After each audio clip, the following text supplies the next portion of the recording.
Autre levée de bouclier ce matin, les assistants familiaux se sont une nouvelle fois mobilisés devant leur administration de tutelle, accompagnés par les associations Trop Violence et 500 Frères contre la délinquance. Ils ont vertement dénoncé la gestion de la collectivité territoriale. Les points d'achoppement sont variés et vont de la régularisation de la situation professionnelle d'une assistante, de la transmission systématique du livret d'accueil de l'enfant au remboursement de frais liés aux prises en charge.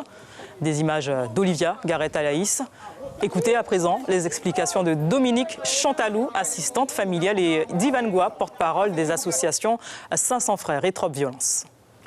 Nos revendications, c'est la maltraitance qu'il y a, la déshumanisation envers les familles d'accueil et les enfants de l'ASE. Les jeunes ont des difficultés, les familles d'accueil aussi. Il n'y a aucun accompagnement de familles d'accueil qui ont une défaillance quelque part.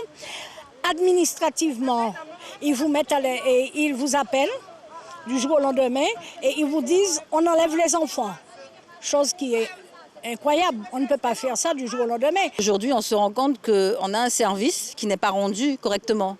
On est là aujourd'hui pour prendre en charge des enfants, des mineurs.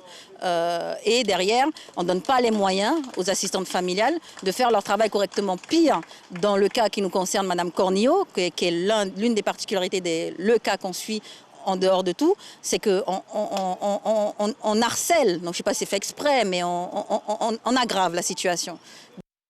De son côté, la CTG assure tout mettre en place pour l'accompagnement des familles d'accueil.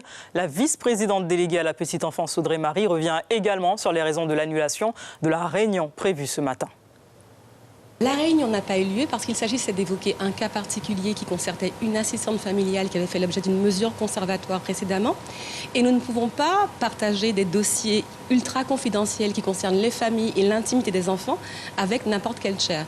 Donc nous sommes toujours ouverts à la discussion avec les assistantes familiales, accompagnés de leurs délégués syndicaux et non de tierces personnes. La loi ne nous autorise pas à le faire. Il y avait plusieurs aussi revendications comme meilleure gestion et anticipation, mettre en place le niveau salarial aussi. Absolument. Alors, vous savez que depuis l'avènement de la CTG, nous reprenons cette compétence du Conseil général et donc nous sommes en train de restructurer les choses. Donc, il est sûr qu'il y a encore beaucoup de choses à faire et que des revendications sont légitimes. Il est clair également qu'on ne peut pas toujours comprendre les décisions de la direction parce qu'on ne peut pas mettre toutes les choses sur la place. Il s'agit de dossiers ultra confidentiels. Mais concernant l'organisation même de l'aide sociale à l'enfance et les conditions de travail des assistantes familiales, nous mettons tout en place pour que ça se passe le mieux possible.